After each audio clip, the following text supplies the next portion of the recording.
अगर पुलिस चाहे तो अपराधी को पाताल से भी ढूंढ सकती है। इसका बेस्ट एग्जाम्पल सजनी मर्डर केस है। 26 साल की सजनी नाम की एक महिला की हत्या 14 फरवरी 2003 को अहमदाबाद में हो जाती है। कथित तौर पर यह हत्या घर में लूटपाट के दौरान की गई थी। अभी पुलिस इस लूटपाट और हत्याकांड को सुलझा पाती कि अगले ही दिन इस महिला का पति भी लापता हो जाता है। अब पुलिस इस केस को और लापता पति को ढूंढने के लिए दिन रात एक कर देती है। फिर पुलिस इस केस को सुलझाने के लिए 6 साल के अंदर लगभग 1 लाख कॉल डिटेल्स की जांच करती है। हजारों लोगों से पूछताछ की जाती है और पुलिस की कई टीम सालों तक एक अनजान शख्स की तलाश में लगा दी जाती है।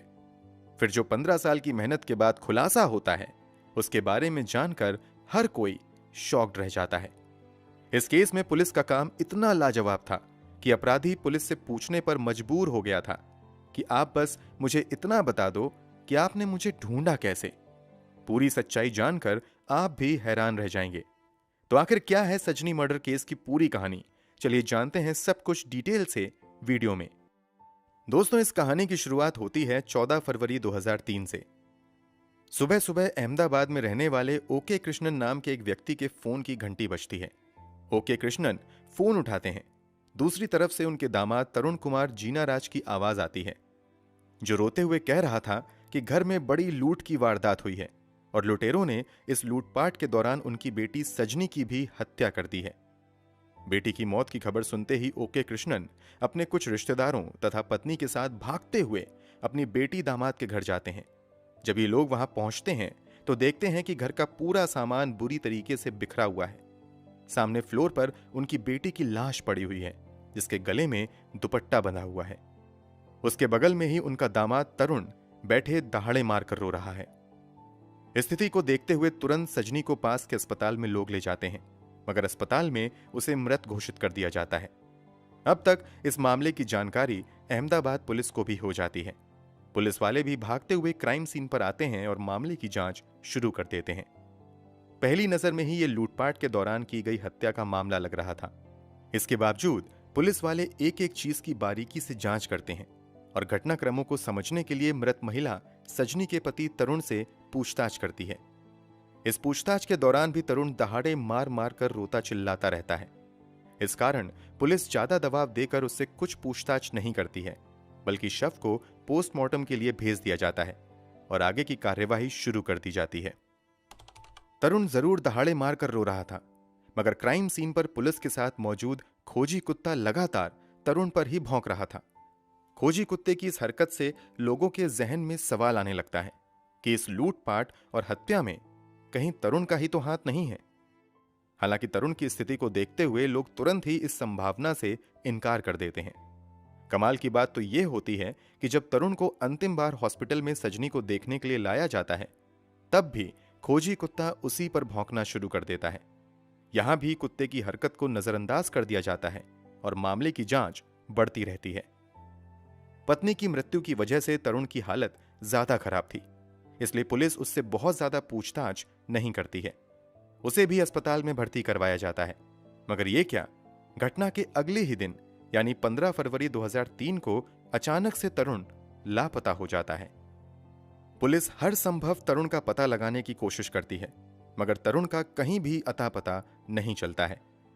अब लोगों को खोजी कुत्ते के भौंकने का मतलब समझ में आने लगता है। लोग समझ जाते हैं कि सजनी की हत्या में जरूर तरुण का कोई हाथ था। अब पुलिस की कई टीम तरुण को खोजने में लगा दी जाती है, मगर तरुण का कोई अता पता नहीं चलता है। इसके बाद सजनी के माता पिता अपने दामाद तरुण पर ही अपनी बेटी सजनी की हत्या का मामला दर्ज करवा देते हैं। एफआईआर दर्ज होने के बावजूद पुलिस तरुण को खोजने में नाकाम रहती है।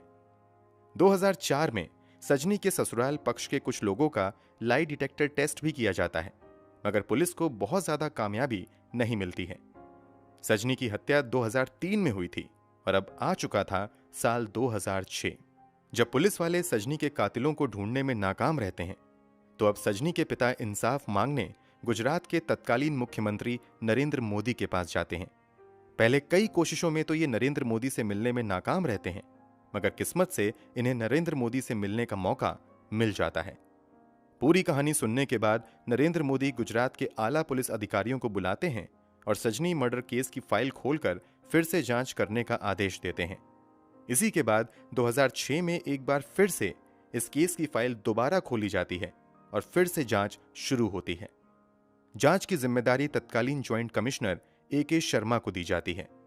शुरुआती कुछ साल तक पुलिस को कोई कामयाबी नहीं मिलती है। बस साल बदलते रहते हैं, यहां तक कि जांच अधिकारी भी बदल जाते हैं, मगर ना तो सजनी के कातिलों का और ना ही सजनी के पति तरुण का कहीं अता पता चलता है। 6 साल और बीत जाते हैं। अब साल आता है 2012। अब इस मामले की जांच DCP दीपन भद्रान के नेतृत्व में शुरू होती है। DCP दीपन बिल्कुल नए सिरे से इस केस की जांच शुरू करते हैं। सबसे पहले इस केस में शामिल एक एक शख्स के इतिहास भूगोल को खंगाला जाता है। ये टीम अपना पहला टारगेट सजनी के पति तरुण को ढूंढने का रखती है। इसके पीछे की सोच ये थी कि अगर तरुण मिल गया तो बहुत से सवालों के जवाब यूं ही मिल जाएंगे। इसीलिए अगले कुछ महीनों में पुलिस द्वारा कई हजार लोगों के प्रोफाइल की जांच की जाती है।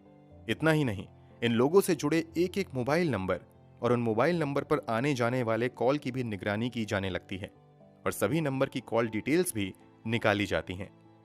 ऐसे अगले कई महीने तक चलता रहता है और इस दौरान पुलिस की कई टीमें लगभग 1 लाख से ज्यादा मोबाइल नंबर की कॉल डिटेल्स निकालती है, मगर किसी भी नंबर का कनेक्शन तरुण नाम के किसी व्यक्ति से नहीं निकलता है। शुरुआती नाकामी के बावजूद पुलिस वाले हिम्मत नहीं हारते हैं और वो तरुण से जुड़े करीबी लोगों के नंबर पर अपनी पैनी नजर बनाए रखते हैं। खासतौर से तरुण की मां अनम्मा और तरुण के भाई के नंबर पर विशेष निगरानी की जाने लगती है। इसमें भी कई महीने बीत जाते हैं, मगर अनम्मा के मोबाइल पर भी एक भी ऐसा कॉल नहीं आता है जो पुलिस वालों को तरुण तक पहुंचा सके। अब पुलिस वाले दूसरा तरीका अपनाने का फैसला करते हैं और अपना भेष बदलकर एक सामान्य व्यक्ति की तरह मंदसौर में रह रही तरुण की मां अनम्मा तक जाते हैं और फिर यहां नाटक करके किसी तरह यहीं पेइंग गेस्ट के तौर पर रहने लगते हैं। यहां पुलिस का टारगेट था कि शायद अनम्मा के साथ पेइंग गेस्ट के तौर पर रहते हुए उन्हें तरुण का कुछ अता पता मिल सकता है। पुलिस को यहां तो बहुत ज्यादा कामयाबी नहीं मिलती है, मगर अनम्मा के कुछ पड़ोसी जरूर पुलिस को कुछ इंपॉर्टेंट इंफॉर्मेशन देते हैं। दरअसल यहां गेस्ट के तौर पर रहते हुए जब पुलिस वाले पड़ोसियों के साथ भी अपना व्यवहार मधुर कर लेते हैं तो कुछ पड़ोसी पूछे जाने पर बताते हैं कि इस बूढ़ी अम्मा के 2 बेटे हैं, जिसमें से एक तो अहमदाबाद में रहता है जबकि दूसरा बेटा कहीं साउथ इंडिया में रहता है। पुलिस के लिए यह छोटी मगर काफी महत्वपूर्ण जानकारी थी। इसके बाद अब पुलिस वाले अपनी पूरी निगरानी अनम्मा पर ही बनाए रखते हैं। जांच में सामने आता है कि अनम्मा बीच बीच में केरल भी जाती है। जब पुलिस वाले अपनी लगातार निगरानी अनम्मा पर बनाए रखते हैं तो उन्हें पता चलता है कि केरल जाने के बाद तरुण की मां बेंगलोर भी आई है। अब पुलिस इस सवाल का जवाब ढूंढने में लग जाते हैं कि आखिर अनम्मा के बेंगलोर जाने के पीछे की वजह क्या है।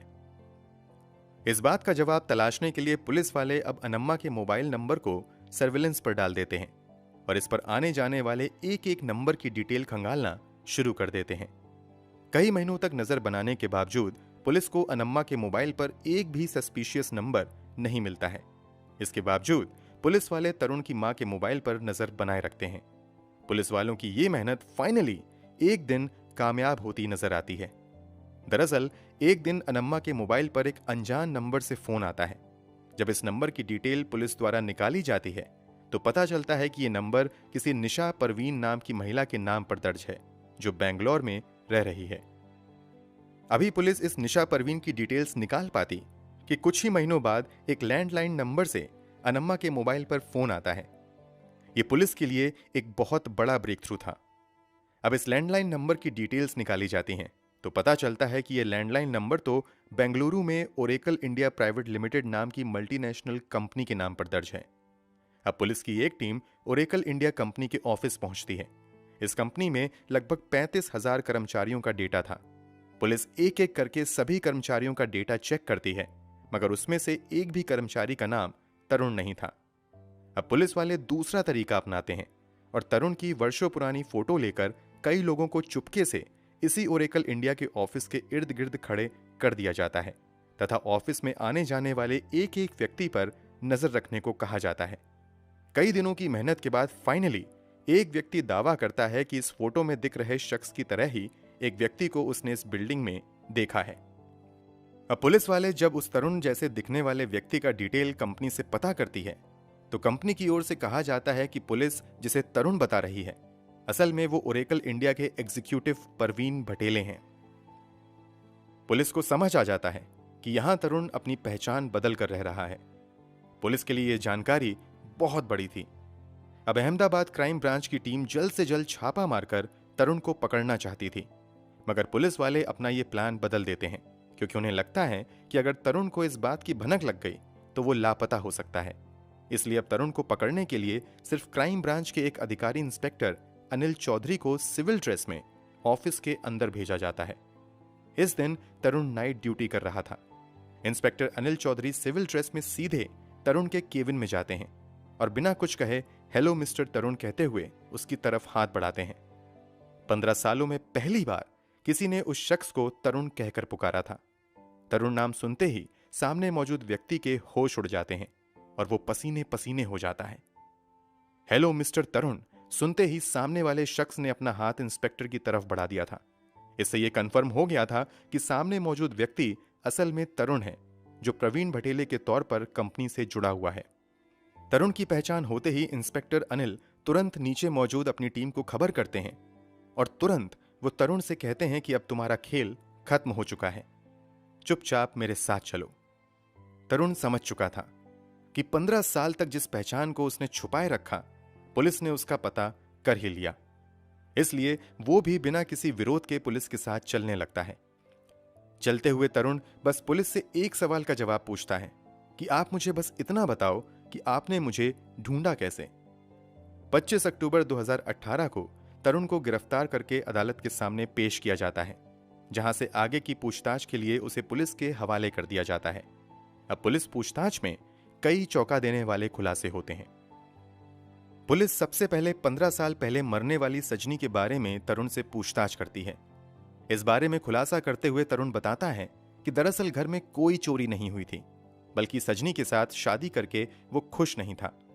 वास्तव में तरुण का लव अफेयर किसी और के साथ चल रहा था, मगर परिवार वालों की बातों में आकर वो बैंक में काम करने वाली सजनी नाम की महिला से मिलता है और फिर 2002 में सजनी से ही शादी कर लेता है। बहुत जल्द वो इस शादी से ऊब जाता है और फिर वैलेंटाइन डे के मौके पर अपनी गर्लफ्रेंड से वादा करता है कि वो उसे एक बहुत बड़ा गिफ्ट देने वाला है। इसी के बाद वो भोपाल में स्थित अपने हीरा पन्ना अपार्टमेंट में आता है तथा अपनी पत्नी की दुपट्टे से गला दबाकर हत्या कर देता है। इसके बाद वो घर का सारा सामान इधर उधर बिखेर देता है और फिर घर में लूट का नाटक करता है। पहले तो पुलिस का खोजी कुत्ता तरुण पर शक जताता है। उसके बाद पूछताछ और शुरुआती जांच में शक की सुई तरुण की तरफ ही घूमने लगती है। इस कारण मौके का फायदा उठाकर अगले दिन तरुण वहां से भाग जाता है। यहां से भागने के बाद वो अपनी गर्लफ्रेंड के पास जाता है और उससे कहता है कि मैंने अपनी पत्नी की हत्या कर दी है और अब मैं तुमसे शादी करूंगा। इतना सुनते ही गर्लफ्रेंड धक्का देकर तरुण को वहां से यह कहते हुए निकाल देती है कि मैं किसी हत्यारे से शादी नहीं कर सकती। तरुण के खुलासे के मुताबिक इसके बाद वो भोपाल में रह रहे अपने एक दोस्त परवीन भटेले के पास जाता है। परवीन भटेले कॉलेज के दिनों में तरुण का जूनियर हुआ करता था। यहां आकर तरुण प्रवीण को बताता है कि उसे बिजनेस में बहुत ज्यादा नुकसान हो गया है। अब उसके पास ना घर है, ना पैसा है और ना ही कोई जॉब है, इसलिए उसे कोई काम दिलाएं। तरुण की हालत देखते हुए प्रवीण उसे अपनी ही एक कोचिंग संस्थान में बतौर इंग्लिश टीचर रख लेता है। यही काम करते हुए तरुण के दिमाग में शैतानी आइडिया आता है और वो धीरे धीरे प्रवीण से काफी नजदीकी बनाता है और फिर उसका पर्सनल कंप्यूटर भी यूज करना शुरू कर देता है। इस दौरान वो चुपके से प्रवीण के सभी डॉक्यूमेंट्स और कॉलेज का सर्टिफिकेट स्कैन कर लेता है। तरुण उन डॉक्यूमेंट में प्रवीण की जगह अपनी फोटो लगाकर खुद ही प्रवीण भटेले के तौर पर जीने लगता है। इन्हीं फर्जी कागजों का इस्तेमाल करते हुए तरुण प्रवीण भटेले के नाम पर वो पासपोर्ट समेत दूसरे सरकारी डॉक्यूमेंट्स भी बनवा लेता है। कुछ समय तक वो इधर उधर समय बिताता है और फिर 2012 में बेंगलुरु चला जाता है, जहां वो प्रवीण के डॉक्यूमेंट के दम पर ओरेकल इंडिया प्राइवेट लिमिटेड में एक अच्छी नौकरी हासिल कर लेता है। इस नौकरी के बदले कंपनी से उसे 22 लाख रुपए का सालाना पैकेज भी मिलता है। वो कंपनी की ओर से 3 बार अमेरिका के दौरे पर भी जाता है। कमाल की बात तो ये थी कि वो ये दौरा और जॉब सब कुछ फर्जी दस्तावेज के दम पर कर रहा था, मगर कभी भी पकड़ा नहीं गया। 2012 में ही प्रवीण की मुलाकात निशा नाम की एक लड़की से होती है। कुछ ही दिनों की मुलाकात के बाद प्रवीण निशा को बताता है कि एक एक्सीडेंट में उसके माता पिता की मौत हो गई थी।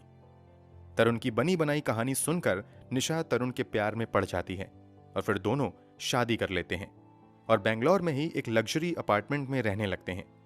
शादी के बाद जब कभी तरुण के माता पिता बेंगलोर आते थे तो तरुण निशा से कहता था कि ये उनके चाचा और चाची हैं। समय के साथ तरुण और निशा 2 बच्चों के माता पिता भी बनते हैं। इन सभी खुलासे के बाद तरुण को गिरफ्तार करके जेल भेज दिया जाता है। फिलहाल वो जेल में ही है। इस मामले में तरुण की पत्नी निशा से भी पूछताछ की जाती है तो निशा बताती हैं कि वो तो इस शख्स को केवल प्रवीण भटेले के तौर पर जानती हैं। फिलहाल केस की बात करें तो कभी लाखों की नौकरी करने वाला तरुण जेल की हवा खा रहा है। अपनी गिरफ्तारी के बाद से ही लगातार वो अलग अलग ग्राउंड पर बेल की अपील करता रहता है, मगर उसे किसी भी अदालत द्वारा बेल नहीं दी गई है और फिलहाल वो जेल में ही है। जब अहमदाबाद पुलिस ने इस केस को सॉल्व किया था तो देश में जमकर अहमदाबाद पुलिस की प्रशंसा हुई थी। दोस्तों, पुलिस इन्वेस्टिगेशन के बारे में आप क्या कहना चाहेंगे? कमेंट बॉक्स में जरूर बताएं। अगर हमारी मेहनत पसंद आई हो तो इस वीडियो को लाइक करते हुए शेयर जरूर करें। क्राइम की दुनिया से जुड़ी ऐसी ही दिल दहला देने वाली कहानियों के लिए हमारे साथ लगातार जुड़े रहें। धन्यवाद।